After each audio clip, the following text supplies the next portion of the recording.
And so there, Helen was sort of sharing some of that confusion. Yeah, similar. I was thinking when Bruce was talking. Here he grew up in an environment thinking that he was always American, but all of a sudden something happens, and you're sort of treated differently. You're looked at differently, and then you're thinking, well, so what am I? And that was some of the confusion that Helen faced. On the West Coast, over 110,000 Japanese Americans were removed from their homes and put into camps. George Yoshino actually came from where I'm from, Seattle. He grew up in Bellevue, which is right across Lake Washington. And in Bellevue, they were sent to first Pinedale, then to Tule Lake.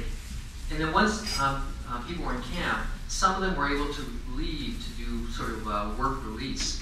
And so George here talks about what his job was. He went out to work in a railroad, and he had never done this before, so he kind of shares what this was like. So how do you like railroad work? It was fun. I knew nothing about it, I don't think any of us knew anything about it. When we got out there, it was cold. The first job that we went on to was working in a tunnel. Wintertime.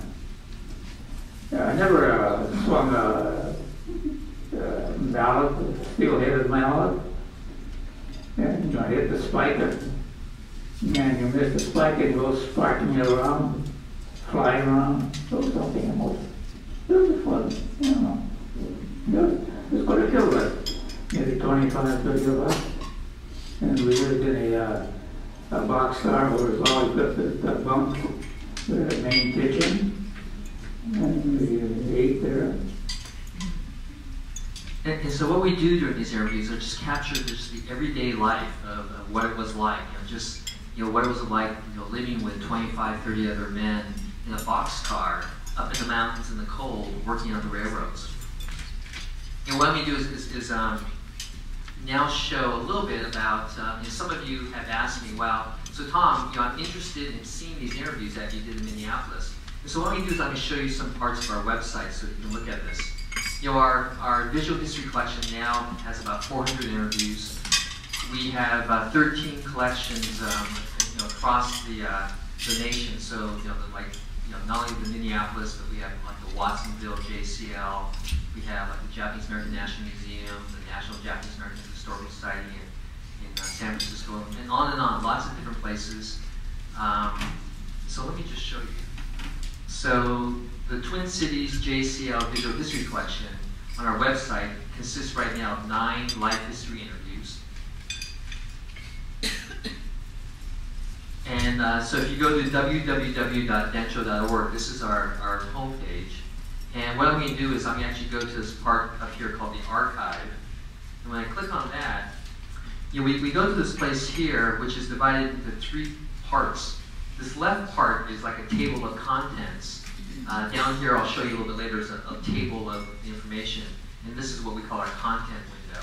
So after I signed in, so you can, it's free, you just have to register and sign in. This tells us that right now we have about 390 interviews. We also have over 10,000 photographic documents about Japanese Americans. But what I'm going to do here is I'm going to open up, I'm going to click on Visual History Collections. And this shows the all the collections we have. And down here we have the Twin Cities JCL collection. And it's probably hard to see, but we have 9 names here. So Bill Hirabayashi, Yo Matsumoto, Yoshi Matsura, East Oshima, Helen Tsuchiya, Joe Uemura, Harry Umeda, Mary Yoshida, and George Yoshino are all part of this this website. And so what I did then was I clicked on Yo Matsumoto's. And so when you click on someone's name, up here it shows the picture of the narrator. And what you can do is you can click down here. If I click right here, the transcript, and then the full transcript comes up. So everything that was said during the interview is transcribed. So if you want to read what Yo and I talked about on June 16, 2009, you can just read this. During the course of the interview, Yo might use Japanese terms. So we also down here create a glossary of terms. And so here now are all the Japanese terms that you'll use, things like hakujin or issei or kenjin kai. So oftentimes, because we have students who use this, they won't know Japanese. We create this glossary. And then the other thing we do is we create a detailed index of all the things that Yo talked about. And what I did was, he talked about when on December 7th, he was a student at Berkeley when he heard about the bombing of Pearl Harbor. And so I clicked on that, and here's a clip. Yes, I was at the Japanese Student Club. We all lived at a Japanese Student Club in Berkeley. And I came downstairs to the living room, and the radio was on, and the guys were standing around listening to the announcement of the attack on Pearl Harbor. And that's when we first found out about it. Of course, it was a shock, and we felt, in a way, shamed because we're Japanese. And so I know I felt from walking down the street to class, I just felt that everyone was looking at me. And looking at me as an enemy, I suppose. But when I went home for Christmas that year, I discovered that one of my friends who was working on a tuna boat, he was a radio operator, they had taken the entire crew and put them in jail. So I went to visit them in jail. Some of our friends went downtown to go to a restaurant, and they refused us service at the restaurant. And anyway, things were pretty tense in those days. So this is, the way that people on the internet get access to it. If you opened up, each of these collections, you would see literally about 400 names, 400 different interviews that are, just like Yo's, where a full transcript, a glossary, and a full index of everything he talks about.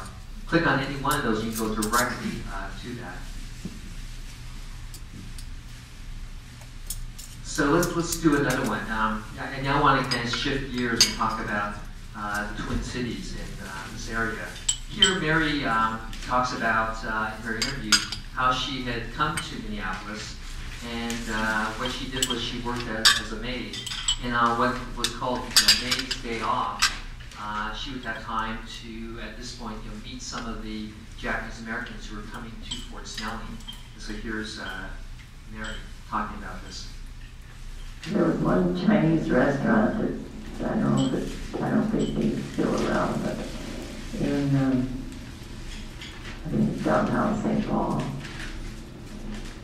And sometimes we'd go to, in fact I invited the group out to my home where I worked, or out to the lake, because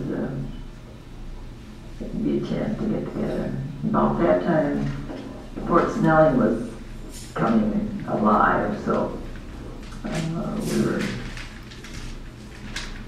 seeing the boys coming into town, so we got to meet some of them and have get-togethers.